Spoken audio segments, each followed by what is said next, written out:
Good morning and welcome to the Muscatine County Board of Supervisors meeting. Today is Monday, April 26, 2021 at 9 a.m. The first item on the agenda is to review the agenda. Move to approve as presented. Second. Motion by Jeff, seconded by Doug. Any discussion? Hearing none, all those in favor? Aye. Opposed? 5-0. The next item is discussion and possible action to approve resolution 04-26-01 designating portions of the Muscatine County Courthouse as non-public areas. This is going to be discussed with Judge Rydell and Attorney Jim Berry. Would you like to comment or tell us a little more about this? Good morning, thank you.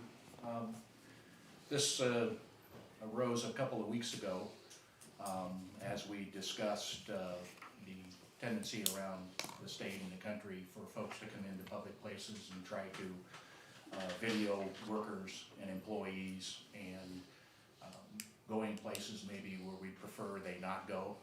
The court brought this to our attention, but I can tell you that the fine collection office over there has had a similar incident like this already, and so the discussion, we had a meeting between Judge Rydell and Heidi and myself, and we met over, and Sherry, and we met at the courthouse to talk about this, to designate areas of the courthouse that are non-public, that would keep people from going into those areas to video and otherwise interact with employees, and to keep them from videoing from public places into non-public places.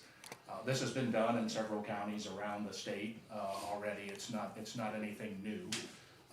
And so after we had that meeting, I took a similar resolution from Cedar County, and we worked it up to apply to Muscatine County and designate the various areas of the courthouse, as you can see, that would be affected as non-public areas.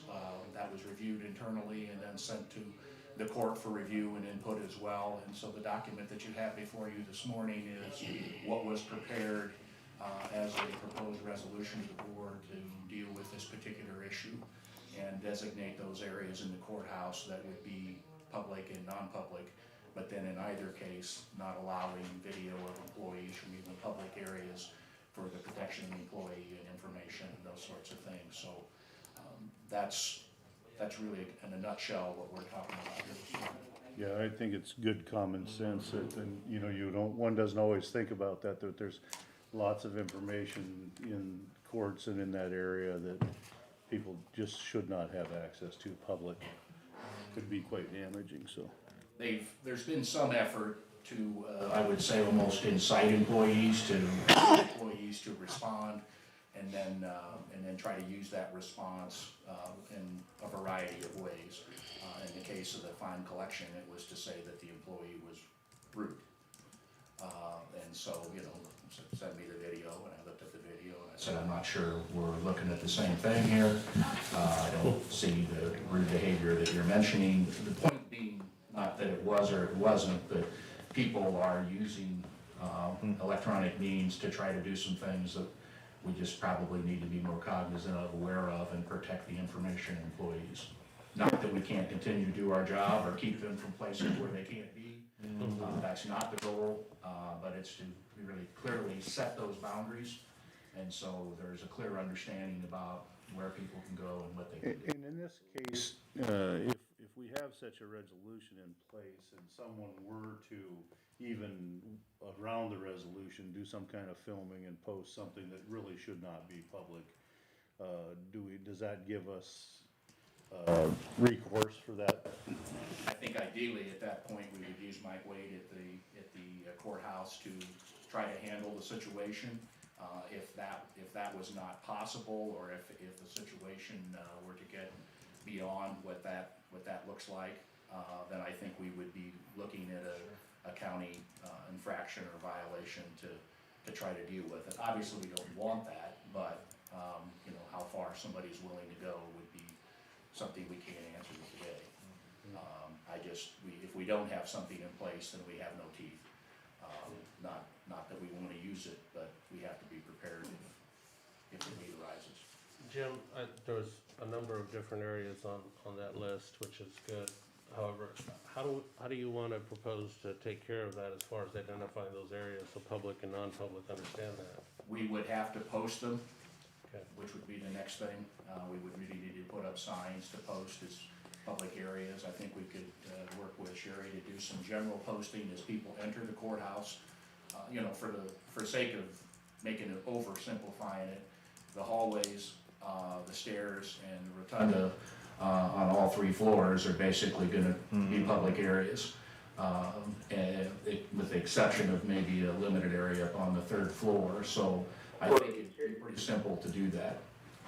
But we will need to designate that as well, so there'll be some signage. Okay, so you would take care of those things? I would work with Sherry to do that, and, you know, I would anticipate that we'd come up with the verbiage, we'd let the board know what we're doing and where we're gonna post it, just so you have an understanding, and, you know, if there's input, that's fine as well.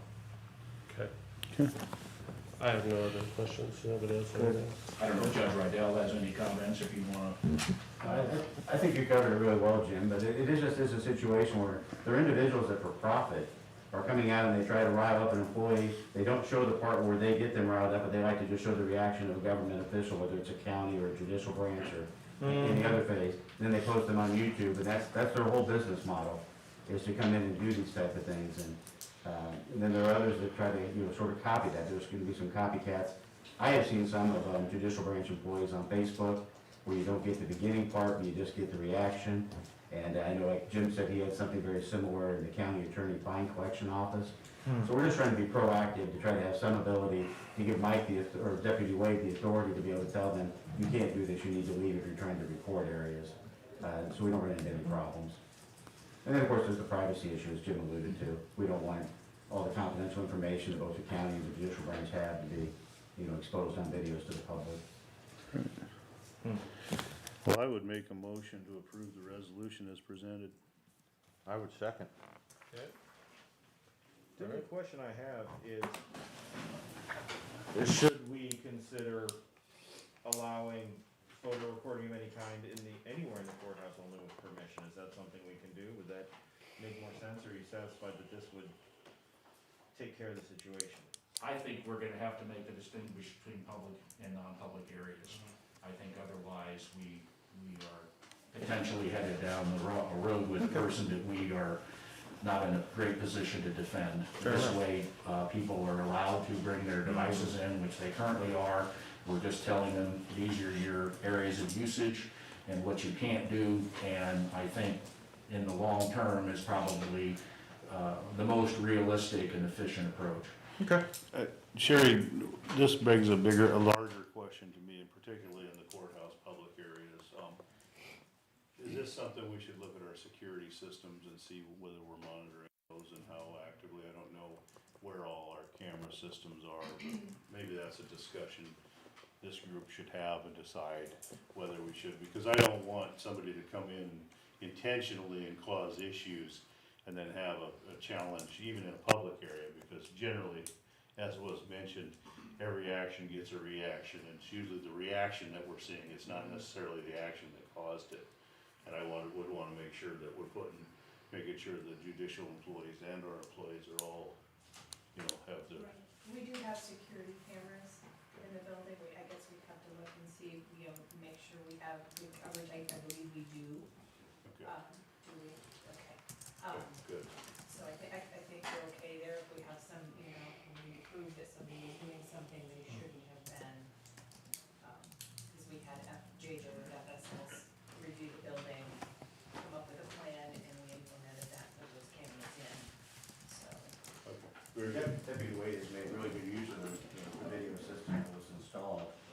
He uses that when somebody comes in and something happens, he can go back and see where they came in, where they went. So he's very adept at making sure those are monitored and going back and checking those. Very good. I think I did want to have one more comment as well too. So when we talk about the public areas, it would be basically the first, second, and third floors. Correct. And then if a public, for example, public goes into the judge's chamber, like, let's say we were going to a trial or something like that nature, then since the judge is in there, that no longer is a public area? Right. I think that's the way I read it. The court would determine what was gonna be done in terms of publication from, and what the court's been doing is, you know, now that we're in the electronic age, the last trial they put it out. And so, yeah, I think those areas are gonna continue to be regulated by the court, where the court's in charge, by the county, where the county's in charge, if we want to allow them to do that, it makes provision for that, so, that's my intention. And you would address that with the signage as they go into that? The only area I could think of, to me, basically, once you're out of the corridors, other than the bathrooms, it's a non-public area. But the only one is up on the third floor where we have the reception or the coordination area, I would say, that I'm sure there is critical information back there, and that, so I see where that area was designated, or behind the desk was designated as a non-public area as well. And Deputy Wade's up there, generally, he's in the close proximity, so he'd be able to monitor that. Okay. All right. Okay, so we have a motion by Jeff, a seconded by Scott. Any further discussion? Hearing none, this is a roll call vote. Doug? Aye. Scott? Aye. I vote aye. Nathan? Aye. And Aye. okay, the resolution passes 5-0. Thank you. Thank you. All right, so the next item is with Horizon Architecture. This is review the bids and possible action to accept the bid for the Muscatine County Jail Expansion Project with Mike Nolan of Horizon Architecture. I think you guys all saw the bids that came in. Mike, are you on? I am, good morning, here we hear me okay? Yes. Yes. Could you share a little bit about what we have for the numbers? Well, good morning. Yep, you bet. So, we had through the bid process, Thursday at 10 a.m., which was a big brief time, we had two bidders submitted on the project. The two bidders were Swanson Construction and Todd Hackett Construction Company. As you're familiar with Swanson, did the maintenance building for us, their known quantity, is Hackett. The apparent low bidder was Swanson Construction at $1,600,000, hold on a second. $1,675,000, and Hackett was just shy of $2 million for the bid. We had 3 or 4 other bidders who were backing the choose not to bid as we got closer to the end of the project. So these were the 2 that we had. They provided all the required information, and the recommendation would be to move forward with Swanson Construction for the project. Mike, this is Jeff. I mean, on the maintenance building, I was not 100% enthralled with their performance. So do we have anybody from Swanson on the line today, and how are we gonna get assurance that this project will go smoothly? This is a very critical facility, and I hope they understand that little slips and misses are just not gonna be acceptable and cause significant operational issues for us. Do we have any control or? I don't know if we have any. As far as, I was just gonna say, do we have any discretion, or do we know that, hey, we have a seasoned project manager that's gonna be, helping with the coordination and scheduling of the work and the tasks? I don't have that information at this point. I will say that with the maintenance building, the on-site superintendent we had, Dan Brown, was fantastic. Unfortunately, I feel like what happened was we got probably to the 80% completion on that project. We had shutdowns, initial round for COVID in the March timeframe, and after that, Dan was not nearly as present on site, and then just with the hiccups through the year, the little bits and pieces that just we couldn't predict. I know that it felt like that did drag on forever. To be honest, it did. At the end, I do feel that Swanson did fulfill their end of the contract. They did a good job. They made right on everything that was there. It was a very good year last year, and how much that was contributed to non-responsiveness on the part of the contractor, which I wouldn't really go that far to just general challenges with getting things done in the environment we're operating in. This plan set with the phasing of everything that's put together, I mean, I feel like we made it as absolutely clear as we could that this is a no-deal project, and part of what we did with that is that we were going to sit and carefully, in the lead up to construction, talk through schedule, talk through phasing, and make sure that everybody is on 100% on the same page prior to moving forward. And I mean, we obviously talked before about doing performance bonuses or, liquidated damages, things like that. We did not choose to do that with this project, and I think that was a good call. Just based, I feel like if we had done that, the prices we see would have been significantly higher, or we would not have gotten anything on the project. So we're just back to just essentially sitting down, getting across the table, coming to a good agreement, and just, carefully monitoring progress throughout the project. So how are we gonna do that better this time, do you think, than what we did before?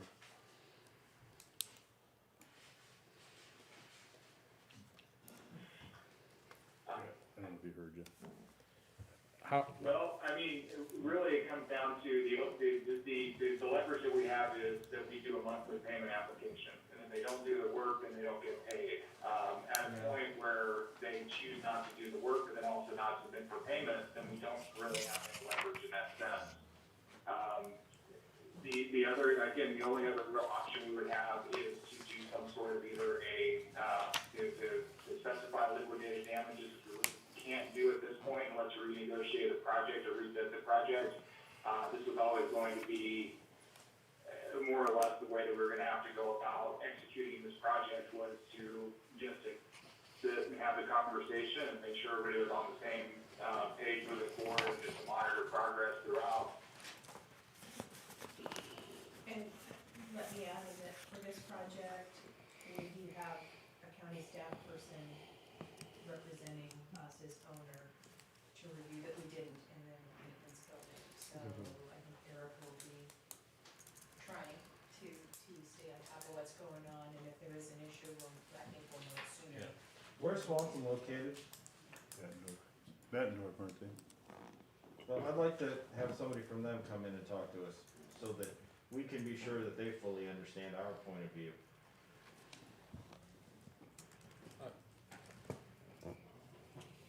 Absolutely, and I think that's where we are. I mean, we do not have to accept this, and part of this is we have an opportunity to review their qualifications, and certainly with the history we have here, I think that's a very valid concern.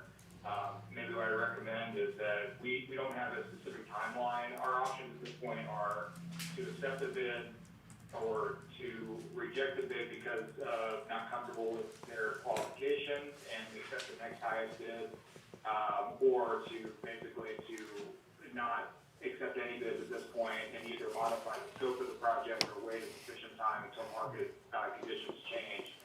I would say that I wouldn't expect things to come down, but if we were to rebid this, maybe towards the fall, we may get more bidders. I think we'll just hit a cycle where a lot of generals are already booked up, and one thing, I'm still not sure, we've asked the question of why this was. We only had a couple of mechanical, electrical subcontractors, basically one each to bid on the project, and nobody really seems to know why. Other than it's just, I think it was the timing where people are booked up. Things are very busy right now. So I think that's our option. Maybe our recommendation would be is we hold off on this, have Steve Swanson plan to come to the next Monday's meeting and direct the questions to them. Because ultimately, I think that I can't speak for them, nor would that be appropriate. As I'm the county's representative through this, is the best that we can do is to make sure that we look each other in the eye and are comfortable moving forward with it. yeah, I mean, I think from our perspective, I think we just wanna have a little more accountability on their end and kinda have a better, I'm gonna say better communication on timelines and scheduling to help streamline the project, knowing how much, criticalness is around the whole jailing and booking expansion project. And so I know that we did share a lot more clear, scopes of work that you had shared, and I think those timelines identified with them were good, but I think as Nathan's comments and Jeff's comments are that we really feel that there would be value added if we could hear some discussion and representation from them, at least explaining to us how, they would do that, and maybe we would have that same project manager throughout the project that we had before that left early on us. I don't know, maybe that would help us have a little more, gut feel that we're doing the right decision, but I think it would be value added if you could have a call and schedule it for us to do that next week, so. So I would move that we table this for 1 week and invite the representative or whoever it is from Swanson to come and present those assurances to us. Okay. I have a motion.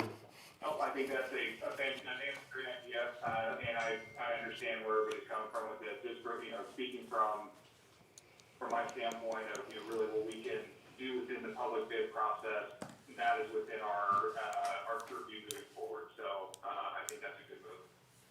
Yeah, and I would encourage them to have one of the principals here, Mike. I want an assurance that they understand how critical this facility and its smooth operation is to our board and our county.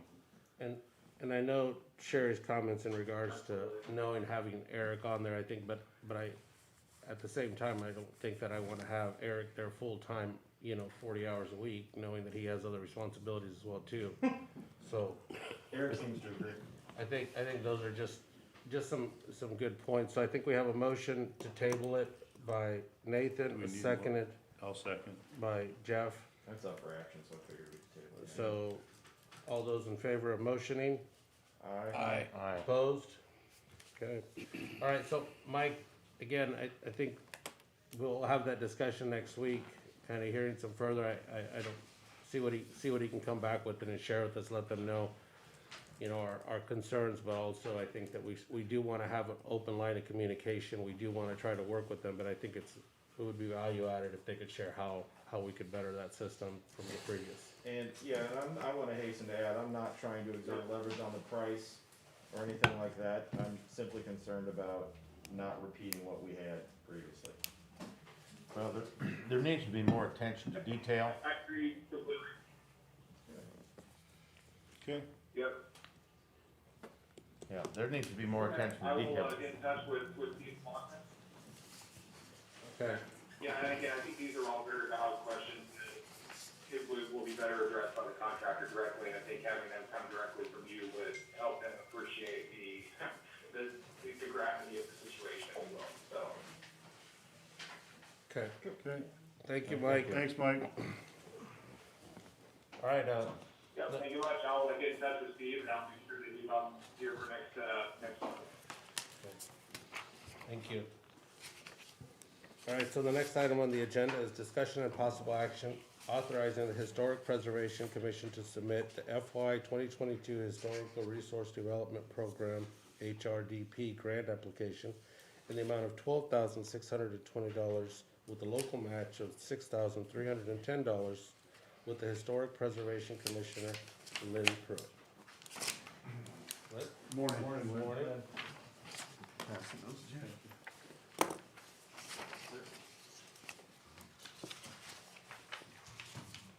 Thank you very much. The Historic Preservation Commission has several projects on the table right now. One of them is the Fairport Fish Hatchery.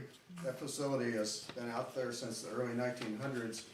It was originally established by the federal government as the Fairport Biologic Station, and its purpose was to propagate mussels in the Mississippi River to supplement the over-harvesting and other effects such as pollution that was curtailing the growth of mussels in the river that were critical to the pearl button industry in Muscatine at the time. So that facility has a lot of history. It impacts the economy of our area. It impacted greatly at that time. So we're wanting to save pieces of that history as best we can at this point. We made an effort last year to save the pump house building, which was slated for demolition I think it's not going to be able to save it because of this location in the floodway of the Mississippi River, and it's gonna have to come down. So that, bids have been put out by the Department of Natural Resources, and we're going to be losing that building, but we are going to document it before it comes down. The DNR has offered mitigation for taking that building down, and that will be in the form of a pavilion that we'll put up as a memorial to what has happened out there at that site. And in addition to that memorial, which will be an educational facility, have some panels in it that describes what happened back, a timeline that shows the history of the button industry, as well as the mussels and the efforts that were made to propagate more mussels in the river. And so that project is in progress right now. We've gone after some grants. This current project, however, is one that will document the entire site. It is to designate the whole site of the Fairport Fish Hatchery as a historic district. We need to get that designation done so that we can have opportunity for additional funding, as well as to safeguard some of the facilities that are still there. We have approval from the Department of Natural Resources to go after that designation. We have designated a consultant that we want to use, which would be Sparks Consulting, with Rebecca McCarley, who has a lot of history in our area, and she's helped us put together the grant application. We need your approval for that to move forward. Is due May 3rd, next Monday. Any questions that you have on that? So, yeah, Lynn, you're doing great work. I really appreciate all the work your team is doing. What was the reasoning that the DNR said we couldn't keep the pump house then? Well, it's come into disrepair, and the options are to try to repair it, but since its location is in the floodway of the Mississippi River, it's actually not just in the floodplain, what gets wet, but it's in the part where the water that goes down the river is actually impacted by that building and tends to cause higher levels upstream. So under that designation, the Corps of Engineers will not allow any work on that facility because of its location. So we can't repair it. It's, as it stands, there's a deep wet well there, which is a bit dangerous unless it gets protected in some way.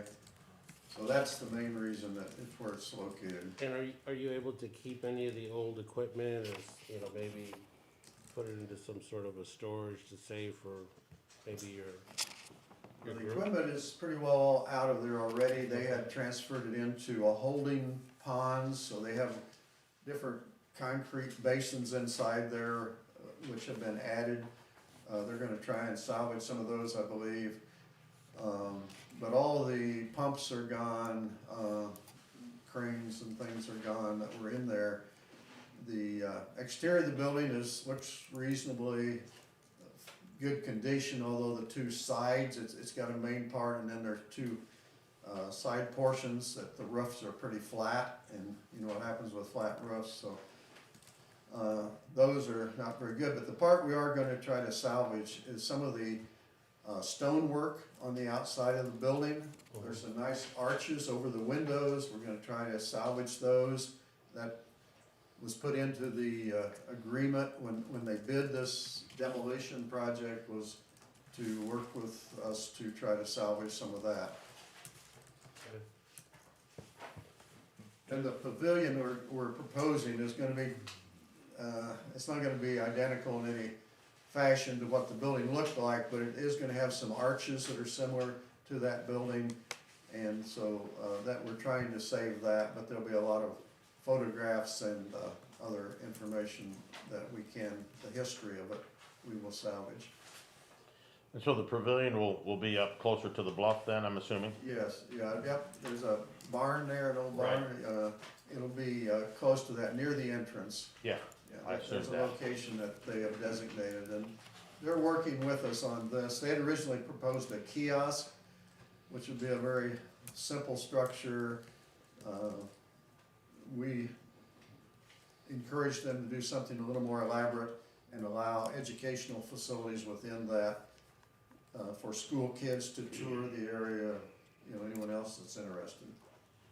Yeah, I was just kinda curious what size of a footprint are we looking at for this, It's about structure. 18 by 20, Scott, 8 feet.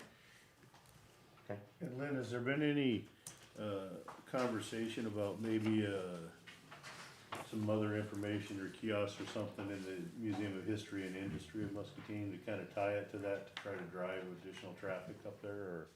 Yeah, we're working with the National Pearl Button Museum Okay. here in Muscatine, and to coordinate efforts and to try to, you know, make this actually, there are also some bike trails that are being proposed up through this area, and some other things. We're trying to coordinate all of that. There is one other project we're working on out there. It's called, it's a trail project where we would develop trails with signage, and we would have, we call the QR codes. Are we familiar with those? That somebody can come up with their smartphone and they can zap on that, and it would give them a couple of minutes of information about what is at that site, and then it would also give them a link to some more information that they could study in detail if they're interested in doing research.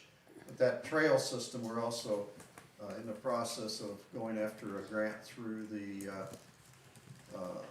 DNR, their REAP program for conservation education type projects. We've also put in an application to Carver Trust to help us with some of this, and we will be working with the Community Foundation of Greater Muscatine as well to try to make this all work. This thought just struck me, does the state or the feds own any of that property to the north across the highway on that bluff area there? Yes, that was the original, the part on, as you're going towards Davenport, the left side. Yeah, There's quite a steep bluff there, but there was housing there up was in housing there there. that was used for the workers. And that's where one of our major trails will go, is up in there. There's a big water tower up there, and that can possibly be salvaged yet. But there have been artifacts found of that era when that was active, and Is that state owned or federally owned? I believe it's all state-owned now. It State? was deeded over back in, I'm not sure, whenever Jim Leach was in the Congress, it was deeded over to the state from the federal government, Okay, and so I'm sure the state owns that now. okay. You're talking about right north of the Hatchery on 22? Yeah. Yeah, that's state. How many acres is there north there? Can you see on there, Nathan? Well, if this thing's any indication, maybe about 15 to 20. Okay. Very good. That's real rough. I knew that was housing up in there for that situation previously. Well, I'd make a motion to authorize the submission of the grant. Second. Okay, we got a motion by Jeff, a second by Nathan. Any further discussion? Hearing none. All those in favor? Aye. I vote aye, opposed? 5-0. Thank you so much, Lynn. Thank you. Okay, the next item is items with the county engineer, Keith White. And the first item on the list is discussion and possible action to approve various utility permits.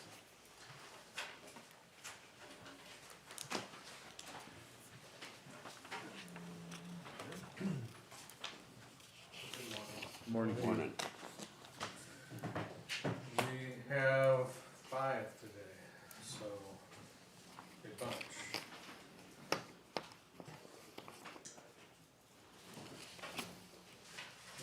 start, we have two from Muscatine, Power and Water. That's good news. That's exactly, I was gonna say something, but I didn't say It that. is, and, yeah, amazingly enough, we do. Glad we're getting good communication with them. Thank you, Jim and Keith, for your efforts. So the first is to bore fiber optic cable in the right of way on Solomon Avenue from Eagle Ridge Drive north to Musquota Drive. And the second from Power and Water is to install overhead lines from the substation at 170th and Highway 38 to the substation on 200th Street west of Mulberry. There's no poles in the county right away, but there are places where the overhang is in our area. And at some point, there will be a follow-on from REC, because their underbuild won't be on these new poles, they'll be a different item. So those are those two. Keith, on those, the one for the directional bore on Solomon Avenue, if we have existing infrastructure under those systems, whose responsibility is it to do those location checks? Is that yours or theirs? They're same as you as a private homeowner, get your locates and Their one calls or whatever. figure it out. I mean, hopefully, and I'm not commenting on Power and Water, anybody, ourselves, when we do design, we have pre-designed locates. Mhm. And I would think an organization, these types of organizations would be doing utility locates before they do the design. We sometimes, encourage them to reconsider what they're proposing. Well, the concern with the directional bore is you're not really excavating, you're basically directionally boring underground Yep. without seeing, and so that was one of the questions that I know I had posed last time when we were talking about the updates that they do on Mcjcc and showing what we show on the whole, identifying where we have our sewer lines and power water lines, and then now that we go into the county, I don't know how much of that ever gets updated to that system, if MPW shares that with them and says, hey, now we have a fiber line here, 2 feet underground or 24 in, I don't know what the depths are for I that. don't but- think it gets updated in Magic at all. I mean, and there are utilities everywhere out there, and there are abandoned utilities everywhere out there. Hmm. But, this is both trenched and they're gonna bore when they cross the road, so, I mean, their odds there are Yeah, slim, but certainly possible. When they went along, G28, they hit gas main twice. So, Yeah. it's a little bit on the folks, the contractor doing the work. The QC was probably not real good. Okay. All right, anybody motion for those first two? I'll move to approve. Okay, motion by Scott, Second.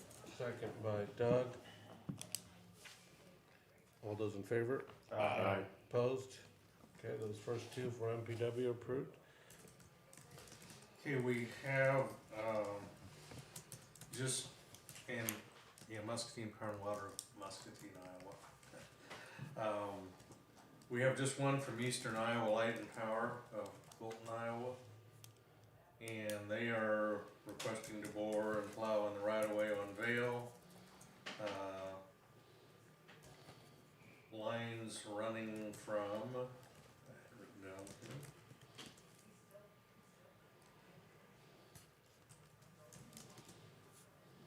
Of course, they're not cooperating, but they're, new power lines to get their overhead out of the tree, that's their comments. And they're running from house 1722, approximately 4,000 feet north of 180th south to house 1819, approximately 2,100 feet south of 180th. So that's Eastern Iowa Light and Power. So I'll move the approval. Motion by Jeff, I'll second it. second by Scott. Any further discussion? have the comment, so we don't map anything then for these boring out in the right of ways? No, how would we? I don't know, How would we? I don't know, just asking if there was any No, way we that don't. we, I mean, we don't get a penny for the hours that staff puts in on this, let alone, I don't know how you do that. You'd have to be on location yeah, 24/7 No. to see where they're going and GPSing it. No, we don't. but do they map what they said? I mean, I obviously. doubt it. Some do. You know, some of them put locator wires with stuff that you wouldn't find, hopefully with everything you wouldn't find otherwise. But let's say hypothetically 10 years from now, Wilton wants to run a new line down through there, and now if they don't have mapping, they're gonna go right back into that right of way, and they may hit some of their existing systems or somebody That- else's systems. That's all, that's all absolutely true, but they call in their 911 locates, which entities this big are required to belong to that. They go out and they locate their facility. Okay, That still doesn't keep Jeff from jumping on his backhoe and digging through it. yeah, yeah. And you, the county engineer, you keep permitted drawings, so you know theoretically what's there in rough. You know theoretically, And but. you approve But you where have But I they're can supposed tell you to throughout be. a career, and I'll pick on Scott, but he's out there plowing away and Jim's got his car parked there, out around it he goes. He's not stopping, he's out there to get his job done, make money. That's the reality of how utilities go in the ground. And that's fine, Keith, I'm just thinking out You know. loud as far as how that, can create almost a high trafficked area if we continue to. Well, do there that. are high traffic areas out there. G28 was bad, really bad. Yeah, and I don't know the answer, and I'm not trying to tell you that you. The state legislature in the code tells us we will let these utilities in our right of way. Okay. All right, well, not trying to open up another can of worms, just asking. All right, thank I you, do, I do Keith. have one question, Keith. Yeah. Is that Mid-America's, transmission line that they're resetting in, starting, just off of, let's start at 61. Yes, I Just- believe so. Yep, and it goes right straight east, across country, and it's going to come in, I believe, to the point of Vale, where REC is doing that work as well. Am I correct on that? I think I- you're. Yeah, I think, somewhat correct, yeah, I believe it comes clear across, I've been watching this, and I believe that's what's gonna take place there, and because Mid-America is upgrading theirs, that's the whole reason why REC is upgrading theirs. Right. Yep, okay, very good, thank you, I thought I was on the same page. You're welcome. All right, so on the Eastern Iowa Light Power, we have a motion by Jeff, a second by Scott. Any further discussion? Hearing none, all those in favor? Aye. Opposed? 5-0. Any more? Yes, we have two from Eastern Iowa REC.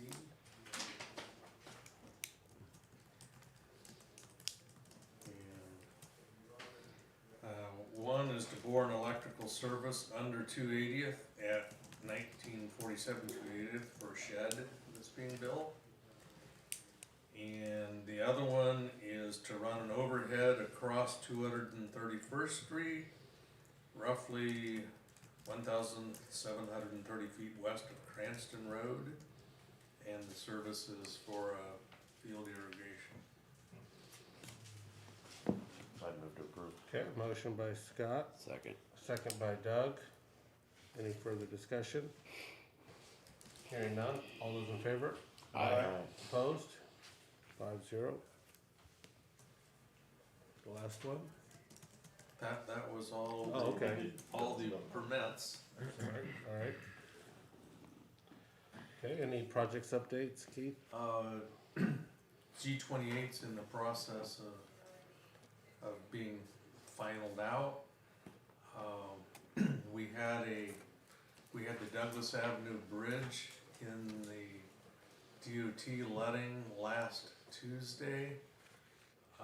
We received the information from them on Friday and did not feel there was sufficient time to evaluate all of our options, which are similar to your architectural options you were discussing. Okay, I understand what you're saying.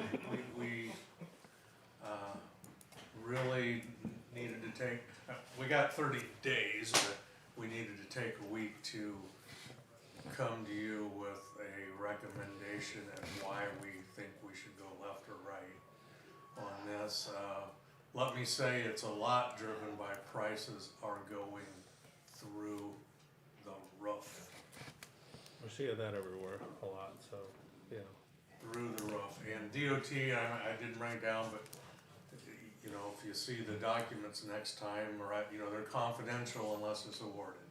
So we don't speak of numbers unless we are awarding the thing. And we are currently, like I said, just didn't have time. I actually told Nancy's office hold, maybe I was gonna have an agenda item, and then I didn't, because we're still kicking it around of what we think we should recommend. I mean, it's probably, could be fairly simple in that if you wanna build that bridge this year, you're gonna pay an outrageous price and build it this year, or you can wait a year and roll the dice. And we do have some folks telling us it'll get better, but past experience would not support that. Agreed. So, like I said, we're bringing in every piece of information we can. We'll bring you a recommendation next week. Okay. But just be aware, there were some words came out of my mouth when I saw the numbers. So, just be prepared. Okay, great. And, the only other item I have, it's not an item, but, the county engineer circle, right now they're talking about hiring, and they're not talking about engineering staff, they're talking about regular workers. And we're talking counties like Story County, I mean, not somewhere in the middle of nowhere. They can't hire people. They've advertised a job, they don't even get an application, so, that's an interesting phenomenon that's going on out there too. Got people paying $20 an hour for part-time help, getting no applications because the manufacturers in town are paying more than that for part-time help. Yep. So, as we move ahead and look at filling some vacancies, it might be interesting what we have to deal with. Keith, I'm a little bit embarrassed, but for the first time, this weekend, I drove G28 all the way out, and I'd like to commend you and your staff, your design and construction management team. What a fine road that is, and a big improvement, so thank you for that. I'll tell you, I'd call out Dennis, who did all the heavy lifting on design on a reasonably complex project, and then Brian Rashowski, who was out there on a daily basis, sometimes battling away and sometimes not. They did a great job. They got the job done. That's a fine road now for the residents, so I appreciate their efforts. I've driven it many times. They did a wonderful job. Yeah. Okay, Anything else for me? no, keep the good work, Keith.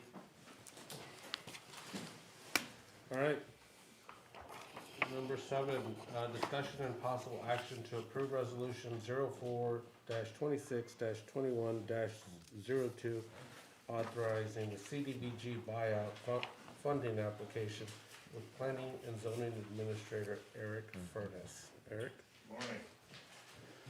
So, over the last couple of years, we've applied, as you know, for FEMA funding. I went to Des Moines and tried to get flood recovery funds for different projects that we're looking at.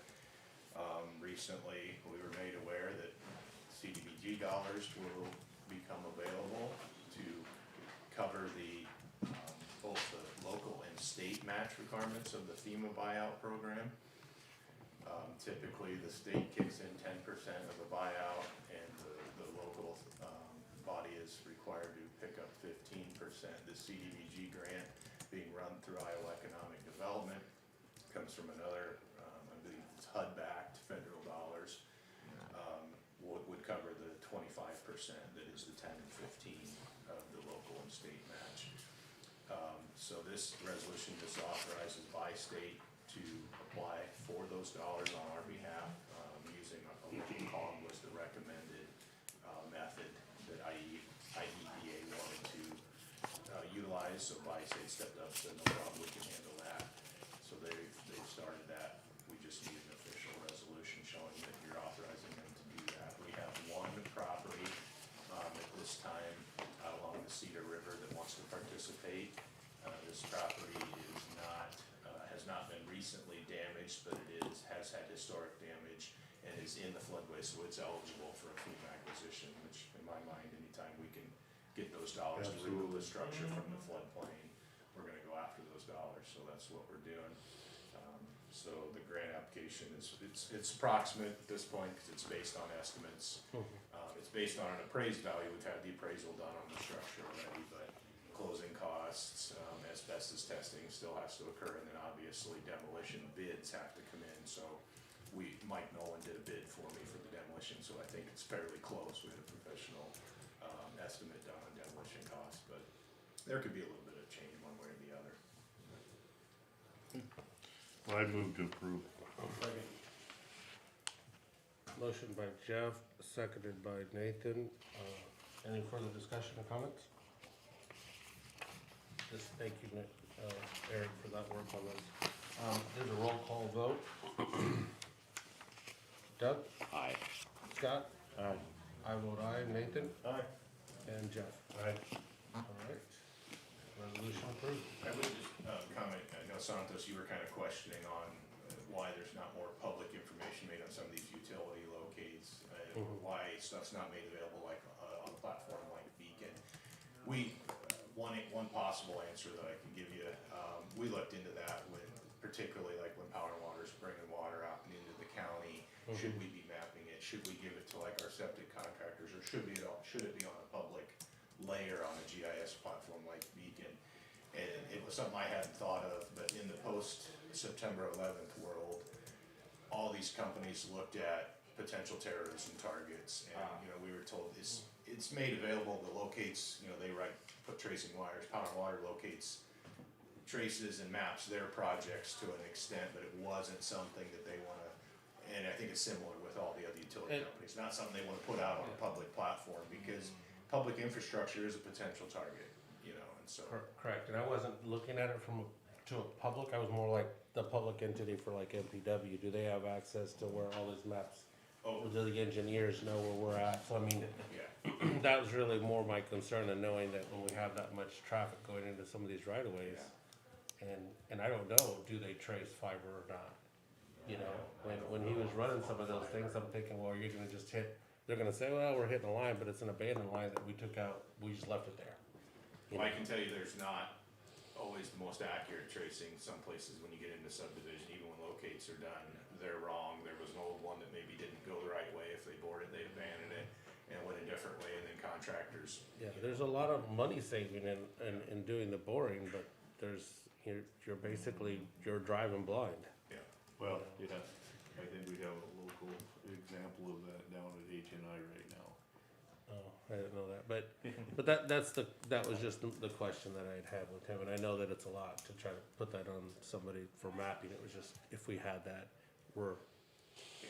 Magic has that, some sort of identification, because I know we'd had a discussion when they were putting sewer lines out there past the bypass, and, but I didn't know if we had mapping for those things, so. When we get into subdivisions, like Power and Water is partnering with Fairway Oaks right now, taking municipal water out to that subdivision, and they were laying some main down along Oak Drive, and I stopped, because we've tried to map like where the curb stop valves are, if we're out there doing a septic inspection. So they kind of have a better idea if somebody needs to know where to shut off. If we see one, we map like a valve box or something in those subdivisions, but I know they are mapping that one as they go. that water line that they're providing. And I know I've seen layers that Power Water maintains, but it's not something that they make public. I know, yeah. That's absolutely fine, I would rather just We make can sure. we can have a discussion Yeah. about, when we talk about committee reports and Magic Meeting, Nathan and I can share some information that you might be interested in. Okay, good, all right, well, thank you so much on that, Eric. All right, so, number 8, discussion and possible action to approve the minutes of April 19th, 2021's meeting. So move. Motion by Jeff, Second. seconded by Scott. Any discussion? Hearing none, all those in favor? Aye. And I vote aye, opposed. Okay, correspondence, Jeff? On Thursday, the 22nd, the group that's been discussing housing issues and housing in the county, met and to prepare for a potential meeting in Designating. So, that's it. Okay. Nathan? I didn't have any correspondence. I had had a couple meetings, correspondence meetings for this housing with Shane Orr. Had a call with Frank and discussion with Scott, Frank Iliff, I'm sorry, and Scott Danke, in regards to this potential housing that we're looking at and volunteer help. I also got a email from Mike Gouls from Iowa Finance Authority, in regards to making a potential visit here in Muscatine in the fall. And I emailed some of those companies that he's wanting to visit. I got a call from West Liberty Council in regards to council members and city administrator in regards to some concerns and questions they had around updating a 28E, and I reached out to our county attorney Jim Berry on that. And then I got the emails for the COVID updates that I think all of us got. That's all I have for correspondence. All I had were the COVID update emails. That's all I had. All I had was the COVID updates Okay. for correspondence. Any meetings? No meetings. I had meetings that I wasn't able to attend because I wasn't here. Okay. I had, on Monday the 19th was Conservation Board, and Kurt and his group are getting real close to having opening for cabins. They was hoping to make it the end of the month. I'm not sure if he's gonna be at the very end of this month or we get into the first part of May, but it looks to me like they're going to get that ball rolling. Want to do like a ribbon cutting or anything, or The what? any ribbon cutting, or just open it up? Not at this point, there's not gonna do, I think he's gonna have something down the road, just a little bit, more of a celebration there. It's a good But, job, I think. you know, it's one of these situations where, going to, get a better feel for exactly, how this is going to roll out with their staff and so on and so forth, I believe. Get a better feel for it. Wednesday the 21st, Riverbend Transit, and, also, the 21st was the Board of Health, and the biggest concern on the Board of Health was trying to promote and to educate and gather up all individuals that are having issues in regard to being able to find a place to get their vaccines, and trying to get any help they can to the public to get them to find vaccines that are readily available, or to get them transported to be able to acquire those. They've really been working so that anyone that chooses to have a vaccination will have that opportunity. That group is pulling out all the stops in regard to, they don't want somebody to say, I just couldn't get there, I just couldn't find one, because that's just not the case. you know, a few phone calls by an individual or a phone call by an individual, will get that ball rolling for them. So they're working really hard at moving the county forward in that regard. And that's all I had. Good. I had the housing meeting that we had on the 22nd, and then on April 24th, we had the GMCCI chamber meeting. I know that had the date, but they were looking at doing a kind of a good deal for expansion on looking for helping to find people get jobs, and they're gonna do like a drive-through job career fair, which they haven't really given me the location, but it's gonna be coming up here, I think, in the next month and a half, so I'll get that hopefully shared to the team. But I thought that was kind of a unique way that they were looking at new things that they had learned from they had success in the Quad Cities and Iowa City. The just newest way that everybody seems to order food through a button, drive-throughs, everything's quick, and so. I would note that the workforce board, that new provider, did that south a couple of times already, and they've had good success. Well, Ran them in like West Burlington, somewhere Yeah. else, so these are, It's just for whatever something- reason, yeah. drive-through. Yeah, I know, I think maybe it's the convenience, people look at it, they may get the application. They had shared that they had some real good success with it, so I was just wanting to share with them that we're gonna probably make sure we get all the companies here locally that are able to, you know, help out on that, and maybe get some people looking for some jobs, applications and jobs, so that was on the 24th that I had, and that was the only other thing I had. Nathan?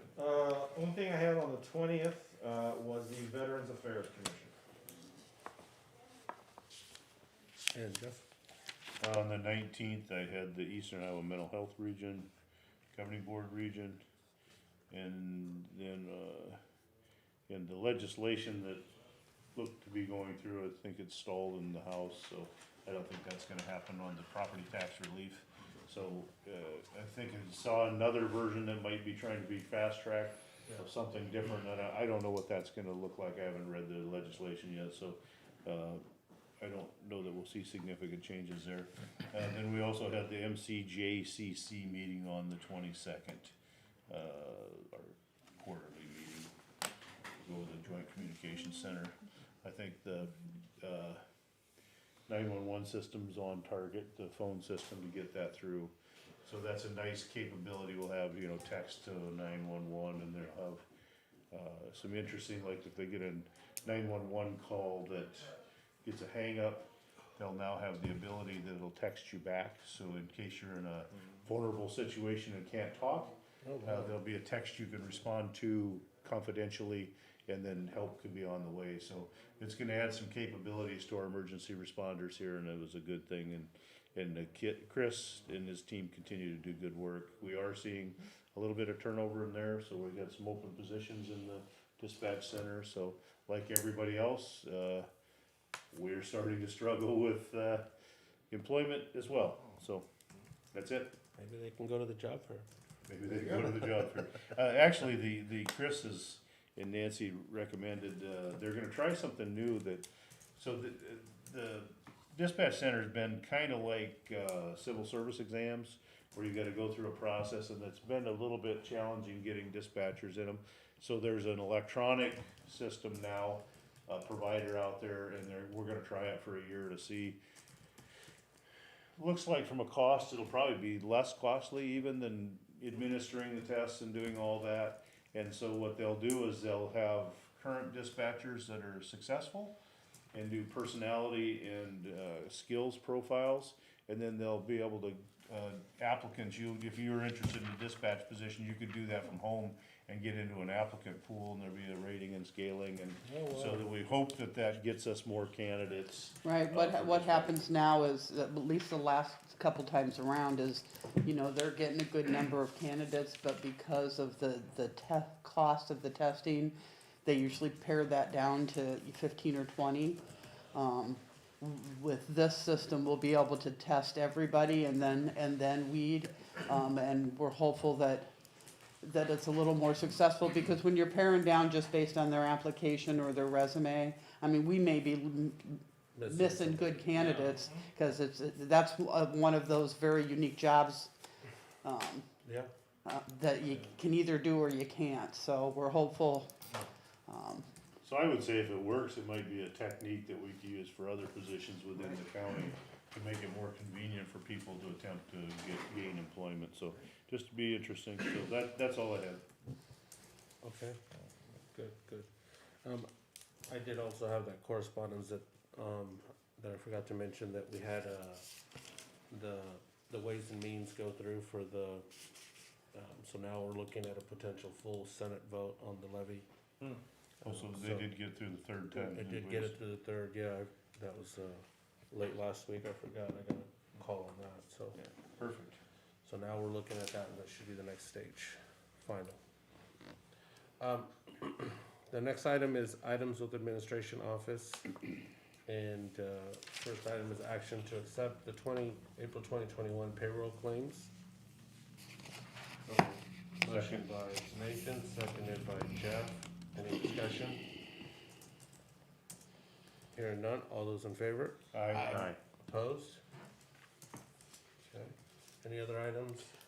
Just kind of an update, we have reached tentative agreement on 3 of the 4 union contracts. At least one of those, possibly 2, have been ratified by the union.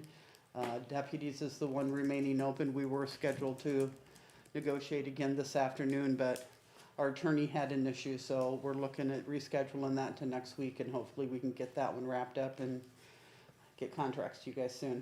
Good, good, thank you, I appreciate your work on that. Okay, hearing none on that, we'll move on to the next item, is, receive information from county employees. Any county employees that would like to comment? Okay, There's only one connected, and they have not unmuted. all right. So Thank you, Bill. we are, on to receive comments from the public. There is no one from the public on the. Okay. So, All right, so hearing none, we will go on to item number 14. And this will be a closed session pursuant to chapter 21.5.1 Code of Iowa for performance evaluation. Can we do like a Closed session, Can we so- do a brief? couple-minute recess before we go into that? Cause I'd like to talk to Felicia for 2 minutes. All right, so let's go ahead and take a 5-minute break, and we'll go into closed session right after that Thank you. at 10:13. Okay.